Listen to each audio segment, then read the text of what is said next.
Hello everyone, कैसे हो आप सभी। उम्मीद है सभी अच्छे होंगे। आप सभी का एक बार फिर स्वागत है आपके अपने यूट्यूब चैनल एजुकेटर एजेंसी में।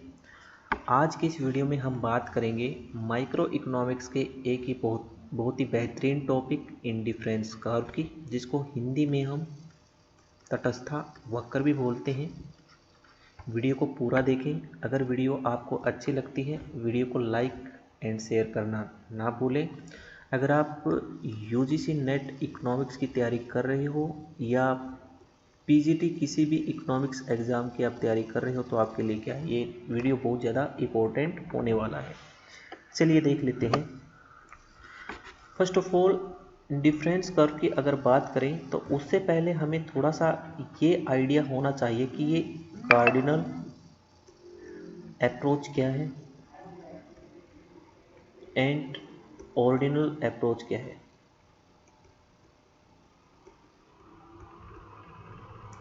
जो कार्डिनल अप्रोच है ये मार्शल के द्वारा दी गई और इसमें उन्होंने ये बताया कि हम यूटिलिटी को मेजर कर सकते हैं इन टर्म ऑफ नंबर, कि हम यूटिलिटी को मेजर कर सकते हैं न्यूमेरिकल फॉर्म में। हम ये बता सकते हैं कि पर्टिकुलर इस कोमोडिटी को कंज्यूम करने से मुझे जो यूटिलिटी मिली है वो 10 मिली है, 20 मिली है, 30 मिली है, इस तरीके से।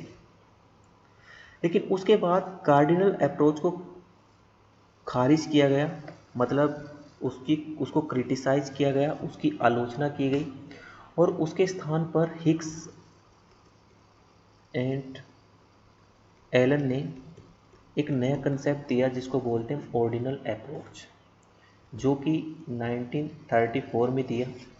और उन्होंने ये बताया कि हम यूटिलिटी को नंबर्स में मेजर नहीं कर सकते, सिर्फ और सिर्फ रैंक कर सकते हैं।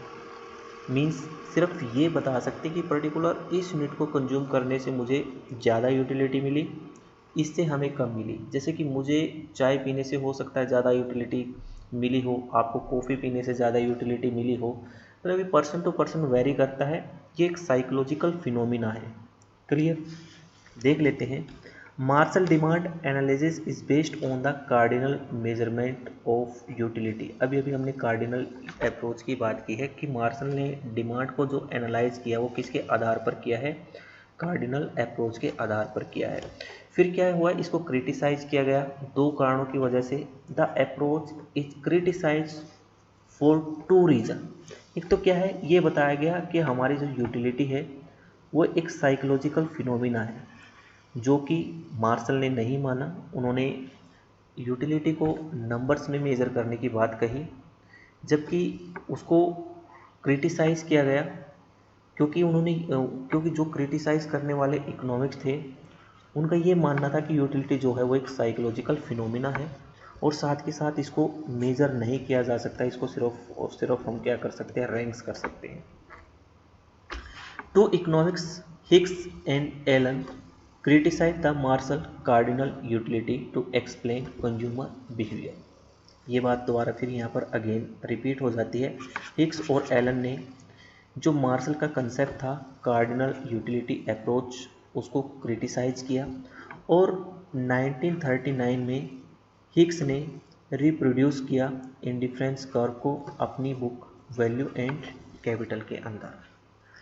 जो हमारा इंडिफरेंस कर्व है ये किस पर आधारित है, ये किस पर बेस्ड है, ये है मार्जिनल रेट ऑफ सब्स्टिट्यूशन। जो हमारा नियम है, लॉ है, मार्जिनल रेट ऑफ सब्स्टिट्यूशन या diminishing marginal rate of substitution आप बोल सकते हो।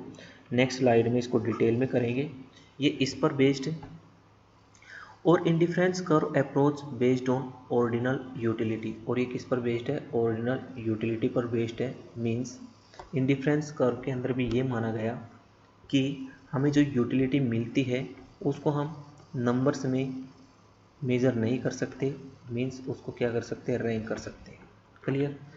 एक और बात आपको ये ध्यान में रखनी है कि जो इंडिफरेंस कर्व है ये वीक ऑर्डरिंग पर बेस्ड है, वीक ऑर्डरिंग पर बेस्ड है।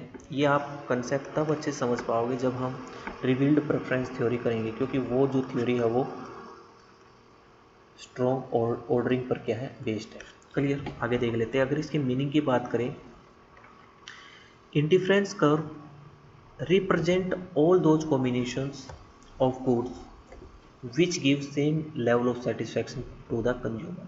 इंडिफरेंस कर्व उन सभी कॉम्बिनेशंस को बताता है जो हमें क्या है, इक्वल सेटिस्फेक्शन देते हैं। जैसे कि ये हमारा क्या इंडिफरेंस कर्व है ABC, ये डिफरेंट पॉइंट जो इस पे दिए गए हैं ये हमें सेम लेवल ऑफ सेटिस्फेक्शन हमें देते हैं। और यहाँ पर एक कंज्यूमर है वो तटस्थ रहता है, ये न्यूट्रल रहता है, वो ये नहीं बता सकता कि उसको पर्टिकुलर इस कॉम्बिनेशन से ज़्यादा यूटिलिटी मिली है, इससे कम मिली है।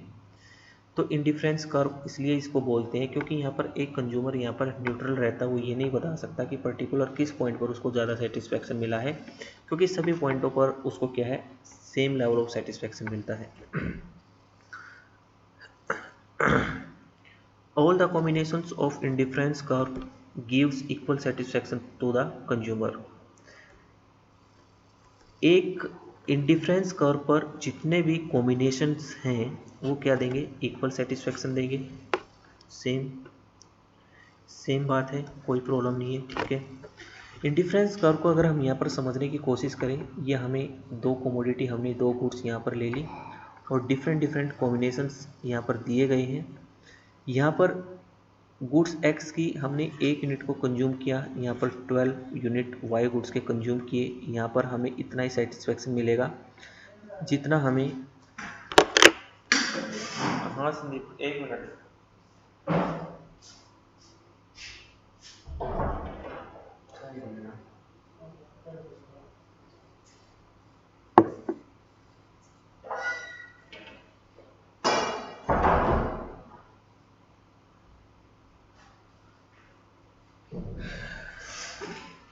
सॉरी भाई, एक बार फिर देख लीजिए।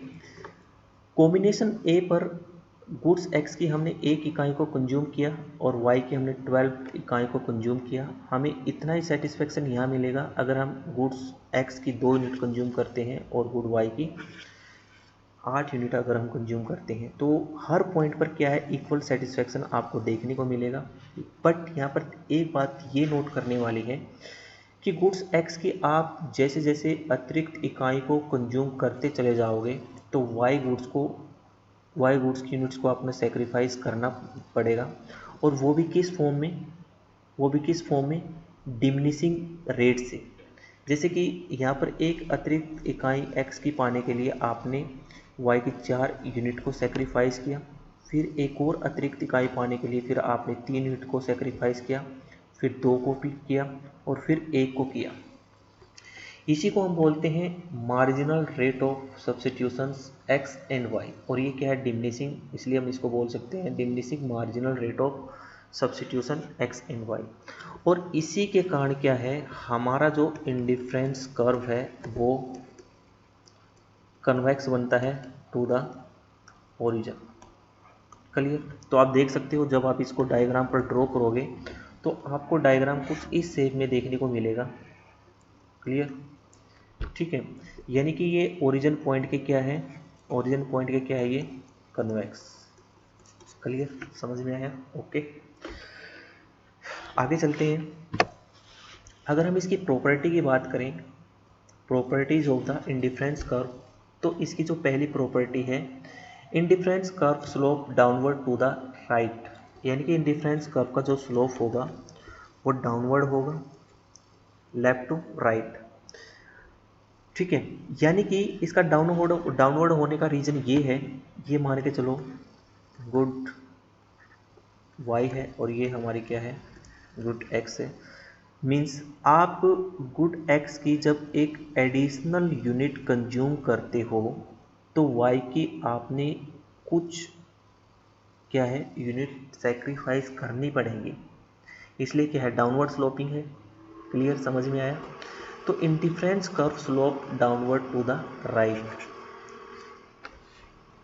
लेकिन इसमें क्या है, अगर ये हमारे 2 पॉइंट बनती हैं ए एंड बी, इन दोनों पर जो सेटिस्फेक्शन मिलेगा कंज्यूमर को वो क्या मिलेगा, सेम मिलेगा। अगर आप एक और एडिशनल यूनिट कंज्यूम करते हो गुड एक्स की तो आपने और सेक्रीफाइस करना पड़ेगा किसको, वाई को।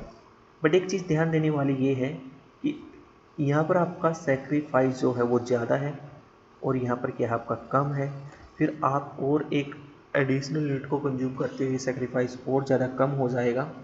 इसी के कारण इसकी जो शेप बनती है वो कन्वेक्स बनती है टू द ओरिजिन पॉइंट, ठीक है। और ये किसके कारण होता है, ये diminishing marginal rate of substitution X and Y के कारण होता है। क्लियर। नेक्स्ट देख लेते हैं। आगे अगर बात करें, indifference curve is convex to the origin point, ये ऑलरेडी पहले भी हमने डिस्कस कर लिया, एक बार फिर देख लेते हैं। यानी कि इंडिफरेंस कर्व की जो शेप होती है वो कैसी होती है, कन्वेक्स होती है। क्लियर, ये भी इसकी प्रॉपर्टी है। Indifference curve is convex to the origin because of diminishing marginal rate of substitution. Diminishing marginal rate of substitution क्या होती है भाई, एप्पल की जैसे ही आपने एक अतिरिक्त इकाई को कंज्यूम किया तो यहाँ पर आपने जो सेक्रीफाइस किया वो 4 यूनिट का किया है ऑरेंज की, फिर आपने 1 यूनिट और अगर आपने एडिशनल यूनिट कंज्यूम की एप्पल की तो ऑरेंज की आपने पहले की अपेक्षा कम सेक्रीफाइस किया, फिर एक और यूनिट को आपने अगर कंज्यूम किया एप्पल की तो ऑरेंज की पहले की अपेक्षा और आपने कम सेक्रीफाइस किया। तो ये जो आप सेक्रीफाइस कर रहे हो ऑरेंज का, किसके लिए, एप्पल के लिए, 1 मिनट, एप्पल के लिए जो सेक्रीफाइस कर रहे हो ऑरेंज का, इसी को हम क्या बोलते हैं, marginal rate of substitution X and Y, या एप्पल एंड ऑरेंज जो गुड्स हमने यहाँ पर ली है। तो आप देख सकते हो ये रेशो लगातार क्या है, डिमिनिशिंग यानी घटता जा रहा है, 4 3 2, ठीक है। इसी को हम क्या बोलते हैं, मार्जिनल रेट ऑफ सब्स्टिट्यूशन, और ये क्या है, डिमिनिशिंग है, तो यहाँ पर हम बोल सकते हैं diminishing marginal rate of substitution. जब आप इसको एक डायग्राम पे प्लॉट करते हो तो इसकी शेप आप देख सकते हो, ये कन्वेक्स शेप निकल कर आती है टू द ओरिजिन पॉइंट, और इसके प्रत्येक बिंदु A B and C and D, प्रत्येक बिंदु पर हमें क्या मिलेगा, equal satisfaction. Clear, I hope आपको अच्छे समझ में आ रहा होगा। नेक्स्ट प्रॉपर्टी देखते हैं। टू आईसी नेवर इंटरसेक्ट, कभी भी दो जो हमारे इंडिफरेंस कर्व है वो एक दूसरे को इंटरसेक्ट नहीं कर सकते, ये इसकी प्रॉपर्टी बनती है। क्यों, सपोज करिए कि अगर दो इंडिफरेंस कर्व एक दूसरे को इंटरसेक्ट करते हैं, मान के चलो ये ए पॉइंट पर क्या करते हैं, इंटरसेक्ट करते हैं, लेकिन हमने तो ये पढ़ा कि एक इंडिफरेंस कर्व पर जितने भी पॉइंट होते हैं वो हमें इक्वल सेटिस्फेक्शन देते हैं। तो आप देख सकते हो जो ए पॉइंट पर सेटिस्फेक्शन है वो बी के इक्वल है। क्लियर, एंड ए पॉइंट पर जो सेटिस्फेक्शन है वो बी पॉइंट पर जो सेटिस्फेक्शन, सी पॉइंट पर जो हमें सेटिस्फेक्शन मिलता है उसके इक्वल है। तो मीन्स हमें ऐसा नहीं होना चाहिए कि बी पर जो सेटिस्फेक्शन मिलता है वो सी के भी इक्वल होना चाहिए, बट ये पॉसिबल नहीं है, क्योंकि बी पॉइंट जो है वो जो नीचे इंडिफरेंस कर्व है उस पर है, और सी पॉइंट है वो जो हमारा हायर इंडिफरेंस कर्व है उस पर है। तो सी पॉइंट पर हमें ज़्यादा सेटिस्फेक्शन मिलता है एज कम्पेयर टू बी, तो ये प्रॉपर्टी हो जाती है यहाँ पर फेल। तो यहाँ पर ये कंडीशन यहाँ पर फेल हो जाती है, इसलिए हम कह सकते हैं कि टू इंडिफरेंस कर्व कभी भी एक दूसरे को इंटरसेक्ट नहीं करते। Satisfaction level at A point equal to satisfaction level of B point, ठीक है। Satisfaction level of A point equal to satisfaction level of at point C, but satisfaction level at B not equal to satisfaction of C. तो आपने ध्यान रखना है, कभी भी दो इंडिफरेंस कर्व एक दूसरे को इंटरसेक्ट नहीं करेंगे, ठीक है। तो ये क्या हो सकता है, अगर इस शेप में है तो जो हायर इंडिफरेंस कर्व होगा वो हमें ज़्यादा सेटिस्फेक्शन देगा as compare to this indifference curve. Clear, I hope समझ में आया होगा। नेक्स्ट देख लेते हैं। लास्ट हमारी जो प्रॉपर्टी है वो higher indifference curve presents a higher level of satisfaction. अगर हमें यहाँ पर दो अलग अलग इंडिफरेंस कर्व दिए गए हैं इस तरीके से, ये IC1 ये IC2, जो हायर इंडिफरेंस कर्व होगा वो हमें ज़्यादा सेटिस्फेक्शन देगा एज कंपेयर टू जो हमारा इंडिफरेंस कर्व नीचे की तरफ होगा उसकी तुलना में, या जो नीचे की तरफ इंडिफरेंस कर्व होगा वो हमें कम सेटिस्फेक्शन देगा, हायर इंडिफरेंस कर्व हमें ज़्यादा सेटिस्फेक्शन देगा। आप देख सकते हो सपोज करिए जो ये बी पॉइंट है ये इंडिफरेंस कर्व 1 पे है और सी पॉइंट इंडिफरेंस कर्व 2 पे है। तो अगर हम यहाँ पर बात करें पॉइंट सी पर, जो गुड ए है, हमें इतना क्या है यहाँ पर यूनिट हम कंज्यूम कर रहे हैं, और इस पॉइंट पर ओ से टी तक यूनिट गुड्स 1 की हम यहाँ पर कंज्यूम कर रहे हैं। तो ऐसे ये देखो इतना ज़्यादा है, ये किसकी वजह से है? इंडिफरेंस कर्व 2 की वजह से, क्योंकि ये हायर इंडिफरेंस कर्व है।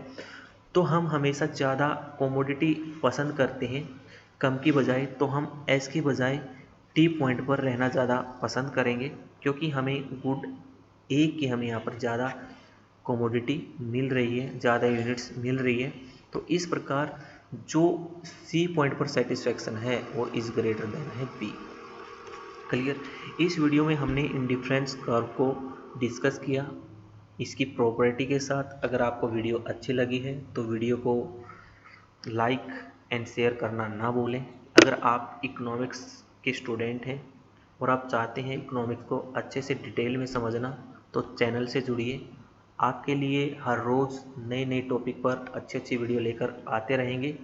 तो आप चैनल को सब्सक्राइब कर लें अगर चैनल पर नए हैं, तो जल्द ही हाजिर होंगे एक नई वीडियो के साथ। तब तक के लिए नमस्कार, जय हिंद।